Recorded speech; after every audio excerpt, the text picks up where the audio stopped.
السلام علیکم ورحمۃ اللہ وبرکاتہ۔ الحمد للہ رب العالمین والعاقبۃ للمتقین والصلاة والسلام علی سید الانبیاء والمرسلین، اما بعد فاعوذ باللہ من الشیطان الرجیم، بسم اللہ الرحمن الرحیم۔ وما ارسلناک الا رحمۃ للعالمین، صدق اللہ مولانا العلی العظیم۔ باد توحید کے متوالوں، شمع رسالت کے پروانوں، غوث و خواجہ اور رضا کے چاہنے والوں، آئیے سب سے پہلے ہم اور آپ نہایت ہی ادب اور احترام کے ساتھ اپنے اور ساری کائنات کے مرکز عقیدت جناب محمد الرسول اللہ صلی اللہ تعالی علیہ وسلم کی بارگاہ بے کس پناہ میں جس طرح سے میں آپ کو پڑھاؤں، میرے ساتھ مل کر مرد حضرات بآواز بلند، ہماری مائیں بہنیں اور بچیاں دھیمی آواز میں، اور وہ بھی اتنی دھیمی آواز میں کہ ان کی آواز پردے کے اس طرف کسی غیر محرم کے کان تک نہ پہنچے، درود شریف کا نذرانہ پیش کر لیں۔ الصلاۃ والسلام علیک یا رسول اللہ، الصلاۃ والسلام علیک یا حبیب اللہ، الصلاۃ والسلام علیک یا نبی اللہ، وعلی آلک واصحابک یا نور اللہ صلی اللہ تعالی علیہ وسلم۔ رب کعبہ کی بارگاہ میں دعا ہے، مولا اپنے حبیب صاحب الاولاد صلی اللہ تعالی علیہ وسلم کے صدق و طفیل ہم سب کے علم میں، عمل میں، اخلاص میں، رزق میں خوب برکتیں عطا فرما، اور آج کی شب تیرے ذکر پاک کی بابرکت محفل میں آنے والوں کو دنیا اور آخرت دونوں جہاں میں عزت عطا فرما، اور میرے کریم اس وقت پوری دنیا میں امت مسلمہ جہاں کہیں بھی پریشان حال ہے، یہود و نصارہ کے ظلم و زیادتیوں کا شکار ہے، مولا سب کی جان و مال و عزت و آبرو کی حفاظت فرما، اور مسلمانوں کو شہدائے کرب و بلا کے صدقے کھوئی ہوئی عزت اور کھویا ہوا وقار دوبارہ نصیب فرما۔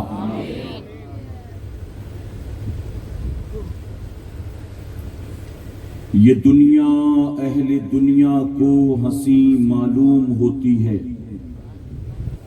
یہ دنیا اہل دنیا کو ہنسی معلوم ہوتی ہے، نظر والوں کو یہ اجڑی ہوئی معلوم ہوتی ہے۔ یہ دنیا اہل دنیا کو ہنسی معلوم ہوتی ہے، نظر والوں کو یہ اجڑی ہوئی معلوم ہوتی ہے۔ یہ کس نے کر دیا سب دوستوں سے مجھ کو بیگانہ، یہ کس نے کر دیا سب دوستوں سے مجھ کو بیگانہ، مجھے اب دوستی بھی دشمنی معلوم ہوتی ہے، اور میں رونا اپنا روتا ہوں تو وہ ہنس ہنس کے سنتے ہیں، میں رونا اپنا روتا ہوں تو وہ ہنس ہنس کے سنتے ہیں، انہیں دل کی لگی ایک دل لگی معلوم ہوتی ہے۔ میرے پیارے آقا علیہ الصلوۃ والتسلیم کے پیارے دیوانوں، اللہ رب العزت کا بے پناہ کرم اور احسان کہ وجے واڑہ کی سرزمین پر پھر ایک بار اللہ رب العزت نے اپنے ذکر پاک کی اس بابرکت محفل میں ہم سب کو شرکت کی توفیق عطا فرمائی۔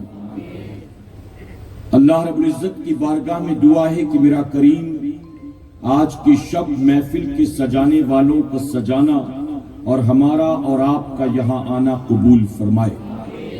میرے پیارے آقا علیہ الصلوۃ والتسلیم کے پیارے دیوانوں، اللہ رب العزت نے ہم پر اور آپ پر یعنی ہر مسلمان پر دو حقوق رکھے ہیں۔ ایک حقوق اللہ کہلاتا ہے اور دوسرا حقوق العباد کہلاتا ہے۔ حقوق اللہ کا مطلب ہے کہ بندوں پر اللہ کے حقوق، اور حقوق العباد کا مطلب ہے بندوں پر بندوں کے حقوق۔ نماز، روزہ، زکوٰۃ، صدقہ، قربانی، تلاوت، حج، عمرہ، یہ سب حقوق اللہ ہے، یعنی بندوں پر یہ سب اس کے رب کا حق ہے۔ اور حقوق العباد کا مطلب اللہ نے ہم پر جو ہمارے ماں باپ کا حق رکھا، اللہ نے ہمارے ماں باپ پر جو ہمارا حق رکھا، اللہ نے ایک بھائی پر جو دوسرے بھائی کا یا ان کی بہنوں کا حق رکھا، اللہ نے بہن پر جو اس کے بھائیوں اور بہنوں کا حق رکھا، اسی طرح اللہ رب العزت نے جو شوہر پر بیوی کے حقوق رکھے، جو بیوی پر شوہر کے حقوق رکھے، جو ماں باپ پر اولاد کے حقوق رکھے، جو ایک مسلمان پر اس کے نانا دادا کا، نانی دادی کا، چاچا ماموں کا، اسی طرح خونی خاندانی جتنے رشتے ہیں اللہ نے سب پر ایک دوسرے کے حقوق رکھے ہیں، اسے حقوق العباد کہتے ہیں۔ اسی طرح ہم پر جو مسلمانوں کا حق ہے، ہم پر جو ہمارے پڑوسیوں کا حق ہے، ہم پر جو انسانوں کا حق ہے، یہ سب حقوق العباد میں آتا ہے۔ بات سمجھ میں آ گئی آپ کو؟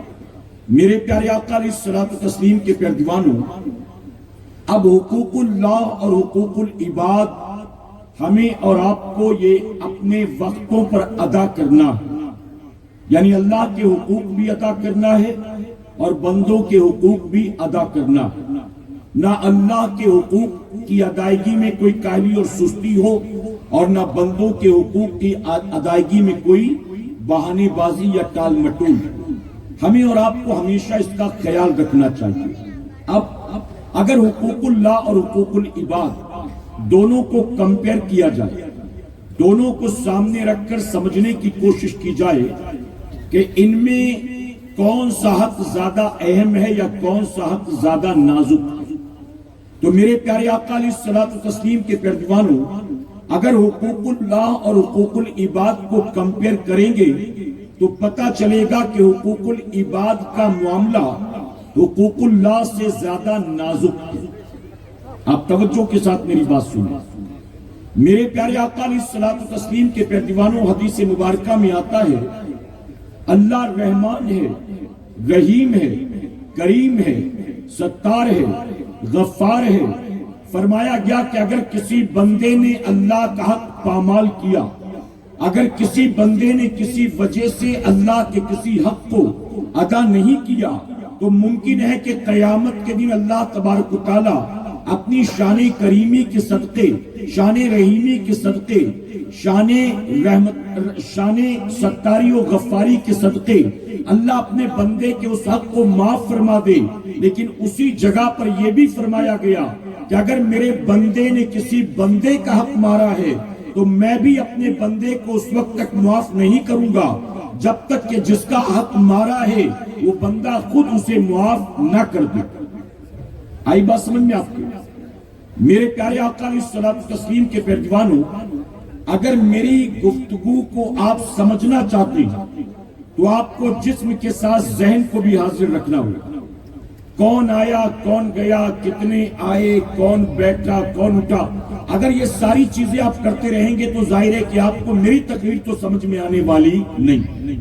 اس کی وجہ کہ میں کوئی جذباتی نعروں والی گفتگو نہیں کرتا، بلکہ میں اصلاحی گفتگو کرتا ہوں اور کچھ سمجھانے کی بات کرتا ہوں۔ اور میرے پیارے آقا علیہ الصلوۃ والتسلیم کے پیارے دیوانوں، موجودہ دور میں ضرورت اس بات کی ہے کہ آنے والوں کو ایجوکیٹ کرنے کی کوشش کی جائے، آنے والوں کو دین کی باتیں سمجھانے کی کوشش کی جائے۔ آپ جو لوگ آ کر بیٹھے ہوئے ہیں، آپ سوچیں، آج بیٹا اپنے ماں باپ کی بات سننے کو تیار نہیں ہے، آج چھوٹا بھائی بڑے بھائی کی بات سننے کو تیار نہیں ہے، آج نوکر اپنے باس کی بات سننے کو تیار نہیں ہے۔ تو ایسے میں جب اپنوں کی بات سننے کو لوگ تیار نہیں ہیں، اگر آپ سب کچھ چھوڑ چھاڑ کر یہاں آ کر بیٹھے ہیں تو ظاہر ہے کہ آپ کے وقت کو ضائع نہیں کرنا، بلکہ آپ آ کر بیٹھے ہیں تو آپ کے وقت کی قیمت آپ کے لیے بھی ہے، ہمارے لیے بھی ہے۔ اور اتنا پیسہ جو خرچ کیا گیا اس محفل کو سجانے میں، تو یہ محفل پاک صرف دکھاوے کے لیے یا نام و نمود کے لیے نہیں ہے، یا کسی کمیٹی یا کسی فرد واحد کی واہواہی کے لیے نہیں ہے، بلکہ یہ محفل ہمارے اور آپ کی دنیا اور آخرت کو سنوارنے کے لیے۔ اور دنیا اور آخرت سنورے گی کب؟ کانوں کے چسکے سے دنیا اور آخرت نہیں سنورنے والی ہے، کانوں کے چسکے سے دنیا اور آخرت سنورے گی۔ آپ مجھے بتائیں، آپ نے چٹنی کبھی نہ کبھی تو ضرور کھائی ہوگی۔ چٹنی میں مزہ زیادہ آتا ہے کہ روٹی میں مزہ زیادہ آتا ہے؟ آپ بتائیں، لذت روٹی میں ہوتی ہے کہ چٹنی میں؟ جی آپ کو نہیں پتا چٹنی کسے کہتے ہیں؟ تو جواب دیں، لذت روٹی میں ہوتی ہے کہ چٹنی میں؟ تو آدمی بیٹھ کر صرف چٹنی کیوں نہیں کھاتا ہے، روٹی کیوں کھاتا ہے؟ جب لذت ساری کی ساری چٹنی میں تو روزانہ 1-2 پیالی چٹنی کھا لیا کرے۔ چٹنی میں مزہ تو ضرور ہے، لیکن آپ جانتے ہیں کہ یہ چٹنی صحت کے لیے فائدہ مند نہیں۔ روٹی میں لذت اگرچہ نہیں ہے، لیکن یہ روٹی صحت کے لیے فائدہ مند ہے۔ تو چٹنی میں مزہ تو ہے لیکن فائدہ نہیں، روٹی میں مزہ نہیں ہے لیکن فائدہ۔ میرے پیارے آقا کے پیروانوں، ہمارے دینی جلسے یہ کانوں کے چسکے کے لیے نہیں ہے، یہ بھیڑ بھاڑ کے لیے نہیں ہے، یہ محض کانوں کی لذت کے لیے نہیں ہے، بلکہ ان جلسوں کا اصل مقصد یہ ہے کہ وہ مسلمان جو مدرسے میں جا کر 8-10 سال دین نہیں سیکھ سکتا، جو مسلمان علماء کی صحبت میں بیٹھ کر روزانہ قرآن و حدیث نہیں سن سکتا، وہ مسلمان جو کہیں درس و تفسیر میں بھی روزانہ شریک نہیں ہو سکتا، ایسے مسلمان کو وقتاً فوقتاً جمع کیا جائے، کبھی چوک چوراہے پر، کبھی کسی جلسہ گاہ میں، کبھی کسی گلی محلے میں، اور وہاں جمع کر کے اس مسلمان کو جو دین سے دور ہے اس کی دینی تربیت کی جائے۔ مقصد سمجھ میں آ رہا ہے نا آپ کو؟ ہمارے بزرگوں نے ان محفلوں کی بنیاد اسی لیے رکھی تھی۔ تو میرے پیارے آقا کے پیروانوں، جب جلسے میں آیا کرے نا، تو جلسے میں یہ سوچ کر آیا کرے کہ کچھ دین کی باتیں سنیں گے، علماء کے چہروں کی زیارت کریں گے، کچھ اچھی باتیں سیکھ کر اپنے گھر لوٹیں گے، کہ انشاءاللہ، پورا مجمع کہ انشاءاللہ۔ اور اگر آپ نے یہ نیت کر لی، اگر آپ یہ نیت کر کے نکلے گھر سے، تو جانتے ہو میرے آقا صلی اللہ علیہ وسلم نے کیا فرمایا؟ فرماتے میرا امتی جب علم کی طلب میں اپنے گھر سے نکلتا ہے تو فرشتے اس کے پیروں کے نیچے اپنے پروں کو بچھا دیتے ہیں۔ بلوں میں رہنے والی چیٹیاں، سمندر کی تہ میں رہنے والی مچھلیاں اس بندے مومن کے لیے بخشش کی دعائیں کیا کرتی ہیں۔ تو جب بھی آئندہ ایسی محفل میں آئیں تو یہ سوچ کر آئیں کہ دین سیکھنے جا رہا ہوں، کہ انشاءاللہ۔ اور ایک بات اور عرض کر دوں، میرے پیارے آقا علیہ الصلوۃ والتسلیم کے پیروانوں، ایسی محفلوں میں کسی کے نام پر بھی اکٹھا مت ہوا کرو۔ فلاں صاحب آ رہے تو چلو ہم بھی چلتے ہیں، فلاں صاحب آ رہے وہاں سے تو چلو ہم بھی چلتے۔ میں کہتا ہوں کسی کے نام پر بھی اپنے گھر سے نہ نکلو۔ اگر چاہتے ہو کہ اس محفل کی طرف اٹھنے والے ہر قدم کو اللہ عبادت میں شامل فرما دے، تو اپنے گھر سے اس محفل کے لیے جب بھی نکلا کرو، کسی اور کے نام پر نہیں، اللہ رسول کے نام پر نکلا کرو۔ آپ میرے نام پر 10 بار نکل جاؤ، آپ کے پلے کچھ نہیں لگنا، اور اللہ رسول کے نام پر گھر سے نکلے، ایک قدم بھی اٹھانا اللہ نے قبول کر لیا تو قیامت میں وہی ایک قدم دینی محفل کی طرف جو اٹھاتا آپ کے لیے جنت کی ضمانت بن جائے گی۔ تو تھوڑا سا سوچ کو بدلیں، تھوڑا سا فکر کو بدلیں. تو اب کون آ رہا ہے کون جا رہا ہے اس کا ٹینشن نہ لیں. آپ کی توجہ پوری طرح سے منبر رسول پر ہونی چاہیے کہ انشاءاللہ. آپ دیکھ رہے ہیں میرے دائیں بائیں علماء موجود ہیں. میرے پیارے آقا کے پیروانوں، آپ کہیں سے آئے ہوں گے، 10 کلومیٹر سے، 20 کلومیٹر سے، کوئی 40 کلومیٹر سے. آپ دیکھ رہے ہیں کہ آپ کی مسجد کے امام صاحب بھی، فلاں حافظ صاحب بھی، فلاں مولانا صاحب بھی آئے ہوئے ہیں. آپ تقریر سنیں، علماء کے چہروں کی زیارت کریں کہ ان کے چہروں کی زیارت کو بھی میرے نبی نے عبادت فرما دیا. تو اب باقی کسی اور کو دیکھیں تو ظاہر ہے کہ ٹائم ویسٹ ہوگا. آپ مجھے بتائیں، اگر میں بیان کرتے کرتے اچانک یوں دیکھوں تو سب کا مائنڈ ڈائیورٹ ہوگا کہ نہیں؟ ہوگا کہ نہیں؟ اور میں بیان کر رہا ہوں، میرے بیان کرتے کرتے 25 آدمی وہاں دیکھیں تو میرا مائنڈ ڈائیورٹ نہیں ہوگا. میں اکیلا دائیں بائیں دیکھوں تو آپ سب کا ذہن اس طرف مائل ہو جائے، منتشر ہو جائے. اور اگر آپ میں سے 10 15 20 آدمی دائیں بائیں دیکھیں تو میرا ذہن نہیں جائے گا، کیونکہ میں انسان نہیں ہوں، میں بھی تو انسان ہوں نا.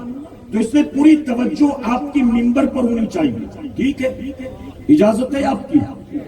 میرے پیارے آقا علیہ الصلوۃ والتسلیم کے پیروانوں، تو میں عرض کر رہا تھا اس حدیث شریف کو زندگی بھر یاد رکھنا. اللہ فرماتا ہے میرے بندے نے میرا کوئی حق اگر پامال کر دیا تو ممکن ہے کہ میں قیامت کے دن اس کو معاف کر دوں.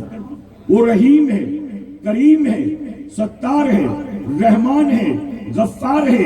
لیکن وہی رب فرماتا ہے کہ اگر میرے بندے نے کسی بندے کا حق مارا ہے، اپنی ماں کا دل دکھایا ہے، اپنے باپ پر ہاتھ اٹھایا ہے، اپنے بھائی کا حق مارا ہے، اپنی بہن کو گھر سے نکالا ہے، اپنے بیوی بچوں کے حق تلفی کی ہے، اگر میرے بندے نے کسی بندے کا حق پامال کیا ہے تو اللہ فرماتا ہے میں اپنے بندے کو اس وقت تک معاف نہیں کروں گا کہ جب تک جس کا حق مارا ہے وہ خود اسے معاف نہ کر دے. آپ سوچیں معاملہ کتنا نازک، لیکن آج مسلمان اس کی ذرا بھی پرواہ نہیں کرتا الا ماشاءاللہ.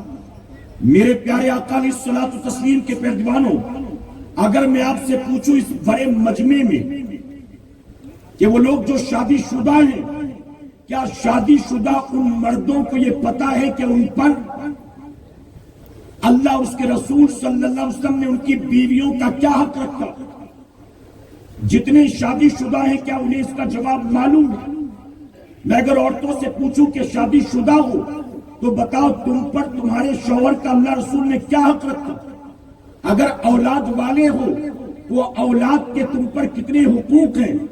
ماں باپ تو ہوں گے، ماں باپ کے تم پر کیا حقوق ہیں؟ بھائی بہنوں کے تم پر کیا حقوق ہیں؟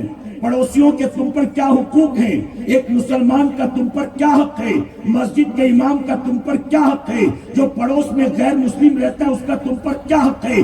ارے تم نے اپنے گھر میں اگر مچھلیاں پال رکھی ہیں، اگر چرند پرند پال رکھے ہیں، اگر بکریاں اور مرغیاں پال رکھی ہیں تو اللہ رسول نے ان کے تم پر کیا حق رکھے ہیں؟ میرے پیارے آقا کے پیروانوں، میں بہت معذرت کے ساتھ کہوں گا اس بڑے مجمع میں شاید ہی کوئی ایسا ہوگا جو ان سوالوں کا جواب دے سکے. اور اس قوم سے ایسے سوالوں کے جواب کی کیا توقع کی جائے؟ جانتے ہیں تلخ بات علماء کی موجودگی میں عرض کروں گا، ہمارے ملک میں اگر پوچھا جائے کہ مسلمانوں کی پاپولیشن کتنی ہے، ہماری آبادی کتنی ہے، تو ایگزیکٹ نمبر کسی کو نہیں پتا. اس کی وجہ یہ ہے کہ سینسس ہو کر کافی سال ہو گئے، جن گڑنا ہو کر کافی سال ہو گئے، ایگزیکٹ نمبر نہیں معلوم. کوئی کہے گا پھر بھی 25 کروڑ، کوئی کہے گا 28 کروڑ، کوئی کہے گا 30 کروڑ. چلیے ایک موٹی مثال کے طور پر ہندوستان کی آبادی ٹوٹل 140 کروڑ، اس 140 کروڑ میں کلمہ پڑھنے والے تقریباً 30 کروڑ. ان 30 کروڑ ہندوستان کے مسلمانوں پر، یعنی جو کلمہ پڑھنے والے ہیں 30 کروڑ، ان پر ایک سروے کیا گیا اور سروے کرنے والی بھی NGO اسلامک تھی. جانتے ہیں سروے کرنے کے بعد جب سروے کی رپورٹ آئی تو رپورٹ ہمارے اور آپ کے لیے شرم سے ڈوب مرنے والی. ہندوستان میں بسنے والے کروڑوں مسلمانوں پر سروے کیا گیا اور سروے کی رپورٹ یہ آئی کہ ہندوستان کے مور دین 42% مسلمانوں کو پہلا کلمہ بھی نہیں آتا. آپ سوچیں یہ فخر کی بات ہے کہ شرم کی بات ہے؟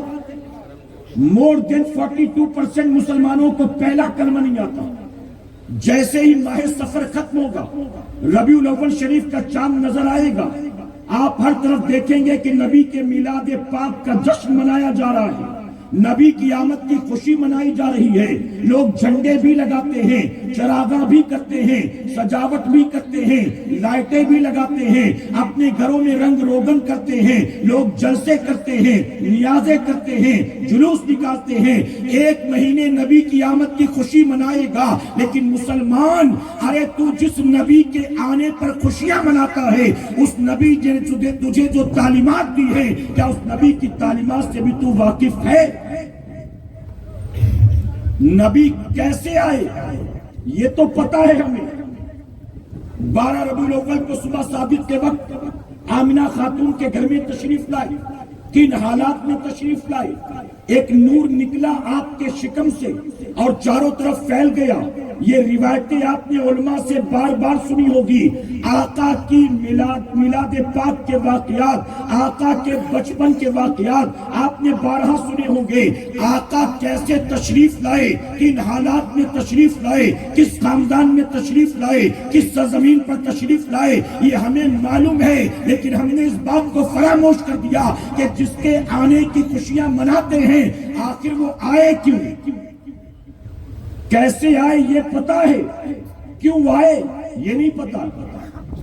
میرے پیارے آقا کے پیروانوں، پورے مہینے جس نبی کی آمد کا جشن مناتے ہو، اس نبی نے جو لا کر دین دیا، اس دین کے بارے میں کتنی معلومات؟ پہلا کلمہ نہیں آتا. آپ بتائیے، مور دین 42% مسلمان جب پہلا کلمہ ہی نہیں جانتے، تو جب یہ جمعہ کی 2 رکعت پڑھنے کے لیے ہفتے میں ایک بار مسجد میں آتے ہوں گے، تو کیا بتائیے انہیں جمعہ کی نماز پڑھنی آتی ہوگی؟ کیا انہیں ثنا آتا ہوگا؟